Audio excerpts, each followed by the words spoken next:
আসসালামু আলাইকুম ওয়া রাহমাতুল্লাহি ওয়া বারাকাতুহু। বিসমিল্লাহির রহমানির রহিম। আলহামদুলিল্লাহ ওয়াসসালাতু ওয়াসসালামু আলা রাসূলিল্লাহ ওয়া আলা আলিহি ওয়া সাহবিহি আজমাইন ওয়া বাদ। সম্মানিত শ্রোতা দর্শক মণ্ডলী, আল্লাহ রাব্বুল আলামিনের প্রশংসা এবং প্রিয় নবী সাল্লাল্লাহু আলাইহি সাল্লামের উপর সালাতু ওয়া সালামের পর আজ 12ই রবিউল আউয়াল 1445 হিজরি মোতাবেক 27শে সেপ্টেম্বর 2023। আমাদের সামনে বিভিন্ন দেশ থেকে আসা 10টি প্রশ্ন রয়েছে।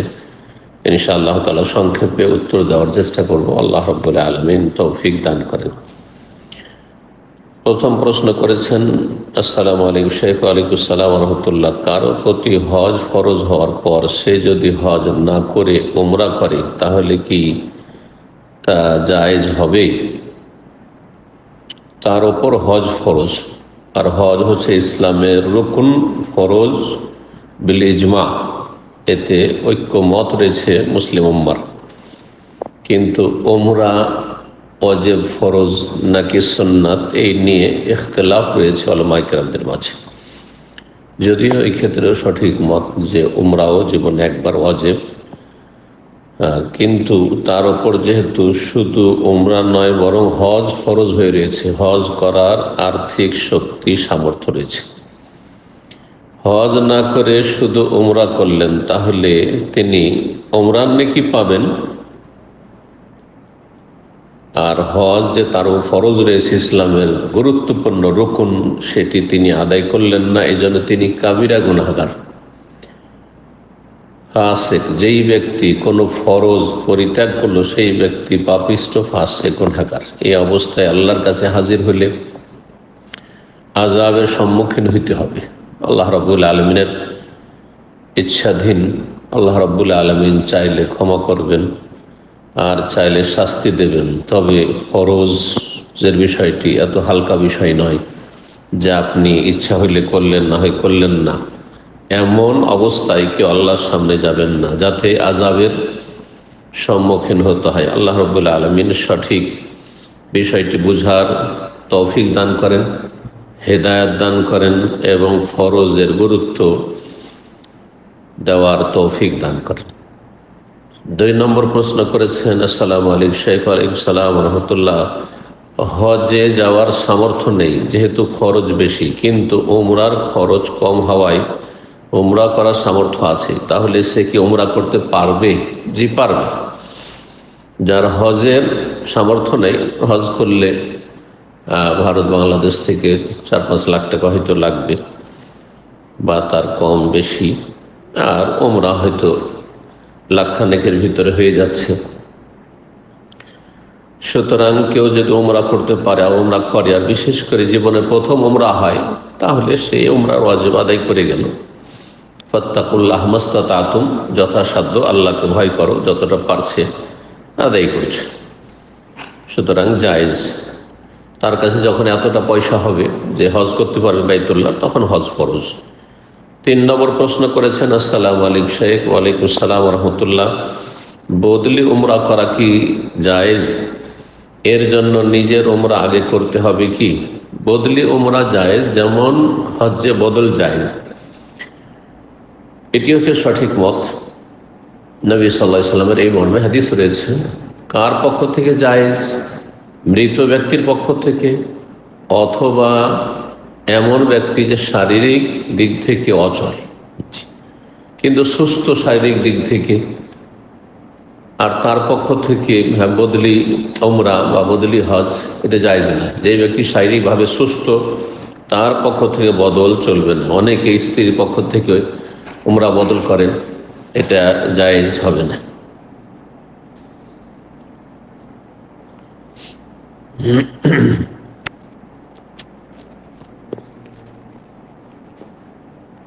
ঠিক আছে, চলব। তবে যেই ব্যক্তি বদলি উমরা করবেন তিনি যেন নিজের উমরা করে থাকেন। জীবনে কোনো উমরা করেননি আর বদলি উমরা করছেন, এটা ঠিক নয়। যেমন নবী সাল্লাল্লাহু আলাইহি ওয়াসাল্লাম হজের ক্ষেত্রে বলেছেন, হুজ্জান আবিকা হুজ্জান নাফসিকা সুম্মা হুজ্জান শুবরামা, তুমি নিজের পক্ষ থেকে আগে হজ করো, তারপরে শুভরমার পক্ষ থেকে একজন সুরমা নামক ব্যক্তি তার পক্ষ থেকে হজে এসেছিল, তাকে এই কথাই নবী সাল্লাল্লাহু আলাইহি ওয়াসাল্লাম বলেছিলেন। জি। 4 নম্বর প্রশ্ন বলছেন, আসসালামু আলাইকুম শেখ। ওয়ালাইকুম আসসালাম ওয়া রাহমাতুল্লাহ। একটা ছেলে তার স্ত্রীকে তালাক দেওয়ার পর তার তালাকপ্রাপ্ত স্ত্রীর মাকে কি বিয়ে করতে পারবে?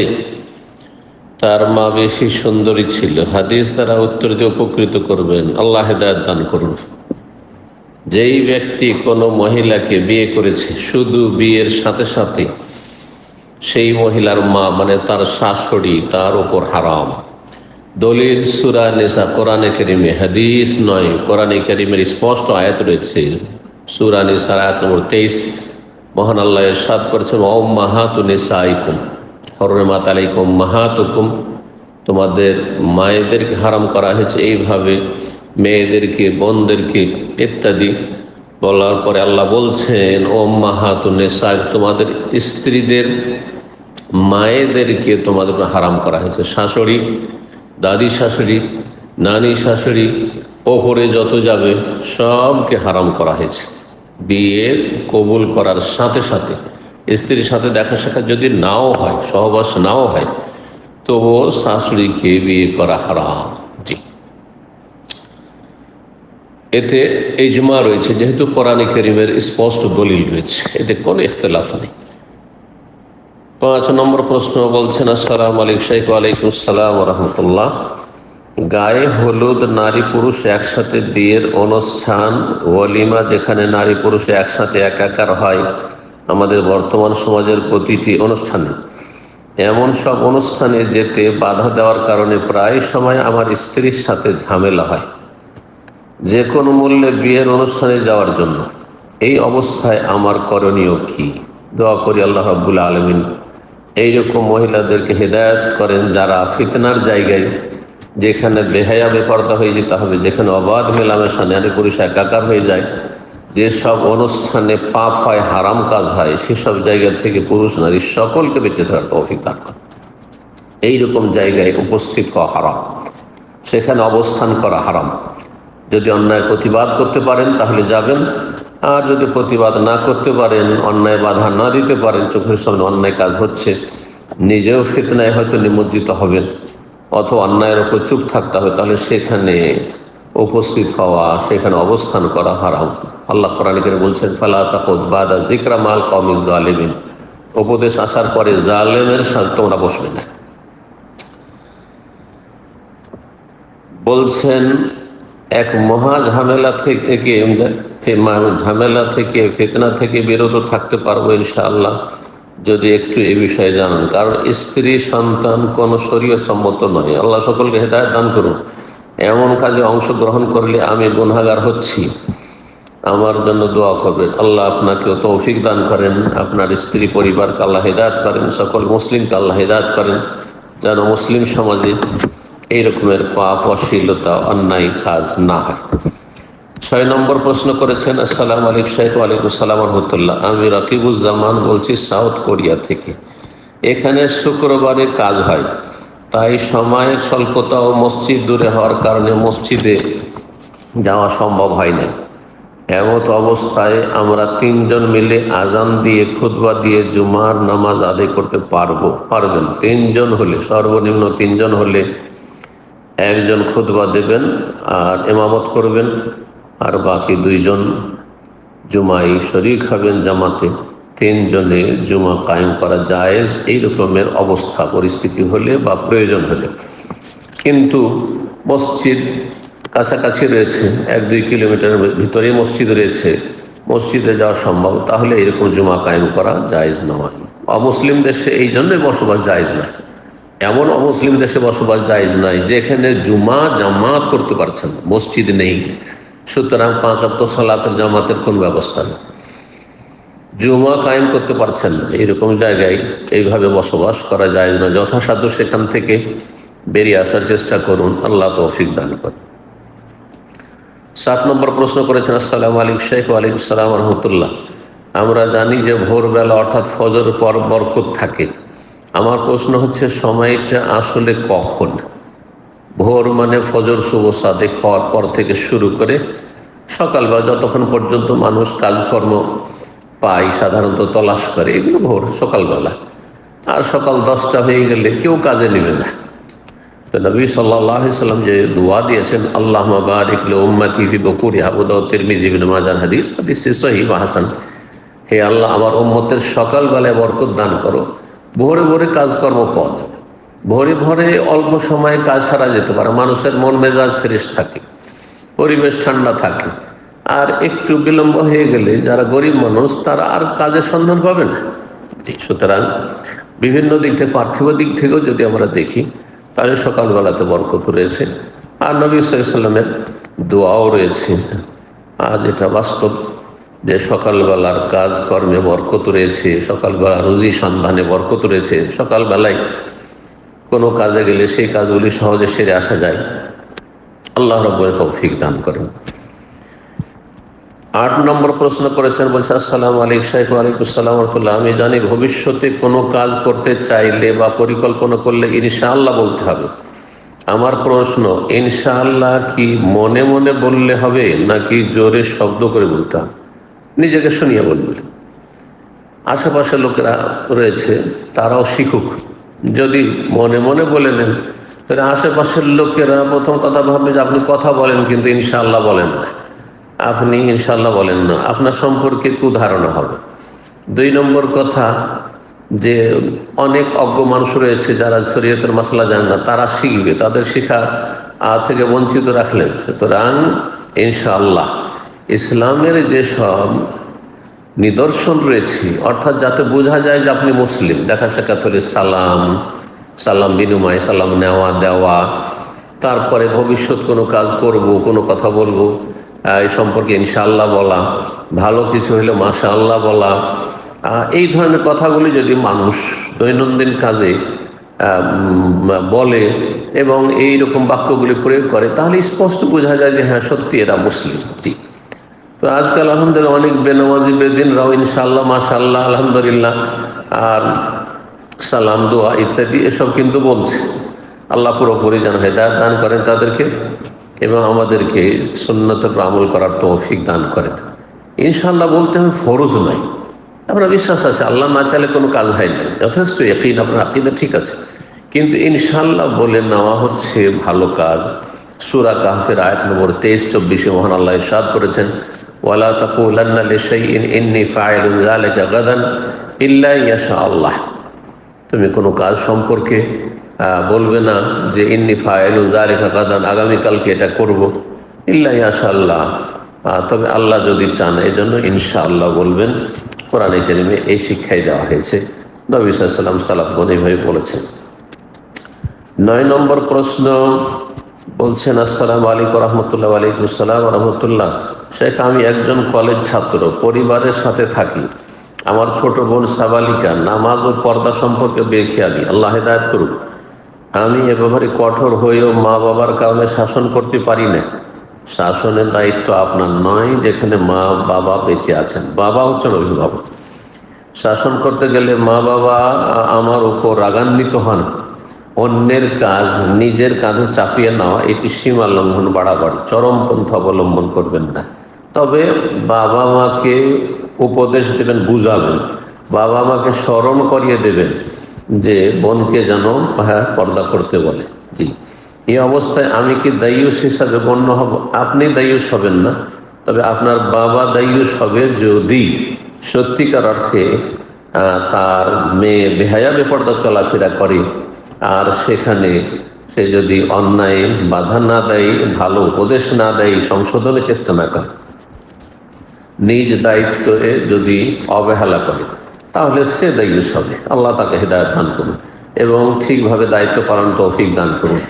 আমার মা বাবার কথা না শুনে আমি কি আমার ছোট বোনকে শাসন করতে পারি? না, পারেন না। শাসন করা ঠিক না, মৌখিকভাবে বলতে পারবেন। জি, বল প্রয়োগ করা কাজ যার নেতৃত্ব রয়েছে তার, বাবা বল প্রয়োগ করবেন, শাসক সরকার বল প্রয়োগ করবেন, কিন্তু আপনার অধীনে কেউ নেই আর আপনি বল প্রয়োগ করবেন, এটি জায়েজ নয়। জি, তবে আপনার বাবা দুনিয়ায় নেই, চলে গেছেন, আর আপনি বাড়ির অভিভাবক, হ্যাঁ আপনি হচ্ছেন গার্জেন আপনার বোনের, তখন আপনি তার উপর চাপ সৃষ্টি করতে পারবেন, শাসন করতে পারবেন। না হলে মৌখিক উপদেশ দেবেন, এটি আপনার দায়িত্ব। তবে লিসানি, যেমন নবী সাল্লাল্লাহু আলাইহি ওয়াসাল্লাম বলেছেন, অন্যায় কাজ দেখছো তাহলে জবান দ্বারা তুমি উপদেশ দেবে বা অন্যায় কাজে, অন্যায় কথায় বাধা দেবে। এমনকি প্রয়োজনে গায়ে হাত তুলে শাসন না, মোটেই জায়েজ না। গায়ে হাত তুলে শাসন করা অভিভাবক ছাড়া কারো জন্য জায়েজ না, বড় ভাইয়ের জন্য জায়েজ নয় যদি বাবা বেঁচে থাকেন। আল্লাহ হেদায়েত দান করুন, সীমা লঙ্ঘন, হারাম কাজ করবে না। 10 নম্বর প্রশ্ন বলছেন, আসসালামু আলাইকুম। ওয়ালাইকুম আসসালাম রহমতুল্লাহ। সাহেব, কেউ যদি ইচ্ছাকৃতভাবে জামাতে না গিয়ে অধিকাংশ সময় বাড়িতে সালাত আদায় করে তাহলে কি সালাত আদৌ হবে? সালাতের ফরজটি আদায় হবে, কিন্তু 27 গুণ 25 গুণের সওয়াব থেকে বঞ্চিত থাকলো। একটি ক্ষতি যে 27 টাকা কারো ইনকাম হচ্ছে, সেই জায়গায় সে 1টি টাকা শুধু পেল। 1। 2 নম্বর কথা, জামাতে সালাত আদায় করা ওয়াজিব ফরজ। ওয়াজিব ফরজ নিয়মিত সে ত্যাগ করছে, সেই জন্য সেই ব্যক্তি কাবিরা গুনাহগার, সেই ব্যক্তি ফাসিক। যেই ব্যক্তি নিয়মিত জামাতে যায় না, অধিকাংশ সময় যায় না, সেই ব্যক্তি গুনাহগার। আল্লাহ হিদায়াত দান করুন। এই মর্মে সহিহ মুসলিমে হাদিস রয়েছে, 654 নম্বর হাদিস। আব্দুল্লাহ ইবনে মাসউদ রাদিয়াল্লাহু তাআলা আনহু বলেছেন, মান সাররাহু আন ইয়ালকাল্লাহ গাদাম মুসলিমান, কেউ যদি পছন্দ করে আল্লাহর সাথে মুসলিম হয়ে সাক্ষাৎ করবে, মোলাকাত করবে, ফালিয়াহাফিজ আলা হাউলাই সালাওয়াত, তাহলে এই 5 ওয়াক্ত সালাতের যেন হেফাজত করে। হাইসু ইউনাদা বিহিন্না, যে 5 ওয়াক্ত সালাতের জন্য আজান দেওয়া হয়, মসজিদে এসে জামাত সহকারে আদায় করবে। তারপরে লম্বা হাদিসের অংশ বলছে, ওয়ালাউ আন্নাকুম সাল্লাইতু ফি বুয়ুতিকুম, তোমরা যদি নিজ নিজ বাড়িতে সবাই সালাত পড়ে নাও আর মসজিদে আসলে না, কামা ইউসাল্লি হাযাল মুতাখাল্লিফ ফি বাইতিহি, যেমন মুনাফিক যে মসজিদে আসে না বাড়িতে পড়ে, মুনাফিকদের মতো যদি তোমাদের আচরণ হয়, লা তারাকুম সুন্নাতা নবিয়িকুম, তাহলে তোমাদের নবী সাল্লাল্লাহু আলাইহি ওয়াসাল্লামের সুন্নতকে তোমরা পরিত্যাগ করবে। ওয়ালাউ তারাকুম সুন্নাতা নবিয়িকুম, আর তোমাদের নবী সাল্লাল্লাহু আলাইহি ওয়াসাল্লামের সুন্নত আদর্শকে যদি তোমরা পরিত্যাগ করো তাহলে দালালতুম, তাহলে তোমরা পথভ্রষ্ট হয়ে যাবে, বলেছেন এই কথা আব্দুল মাসউদ রাদিয়াল্লাহু তাআলা আনহু। জামাত সহকারে সালাত আদায় করা ওয়াজিব, সুতরাং এই ওয়াজিবে অবহেলা মোটেই করবেন না। আর যদি কেউ নিয়মিত করে তাহলে সেই ব্যক্তি নিঃসন্দেহে গুনাহগার। আল্লাহ তাকে তওবা করার তৌফিক দান করুন, সংশোধনের তৌফিক দান করুন, আমাদের ভুল ত্রুটি মাফ করুন। তবে শারঈ যদি ওযর থাকে, কখনো অসুস্থ রয়েছেন, খুব বেশি ক্লান্ত রয়েছেন ইত্যাদি, যদি, তো সেটা ভিন্ন বিষয় মাঝে মধ্যে। কিন্তু আপনি অভ্যাস করে নিয়েছেন যে আপনি ফজরের নামাজ বাসাতে পড়ে নেবেন না, মসজিদে যাবেন না, অথচ আপনি সুস্থ সবল, কোনো অসুবিধা নেই মসজিদে যেতে, তাহলে এটা মোটেই জায়েজ নয়। এখানেই আমাদের এই প্রশ্নোত্তর পর্ব শেষ করছি। আল্লাহ রাব্বুল আলামিনের কাছে দোয়া করে আল্লাহ আমাদের গুনাহ খাতা মাফ করেন, নেক আমলে তৌফিক দান করেন, উপকারী জ্ঞান দান করেন, ভুল ভ্রান্তি থেকে আল্লাহ সংশোধন করে ফিরে আসার তৌফিক দান করেন। রব্বানা লা তুআখিযনা ইন নাসিনা ওয়া আখতানা ربنا ولا تحمل علينا إصرا كما حملته على الذين من قبلنا ربنا ولا تحملنا ما لا طاقة لنا به واعف عنا واغفر لنا وارحمنا أنت مولانا فانصرنا على القوم الكافرين وصلى الله وسلم على نبينا محمد وعلى آله وصحبه أجمعين.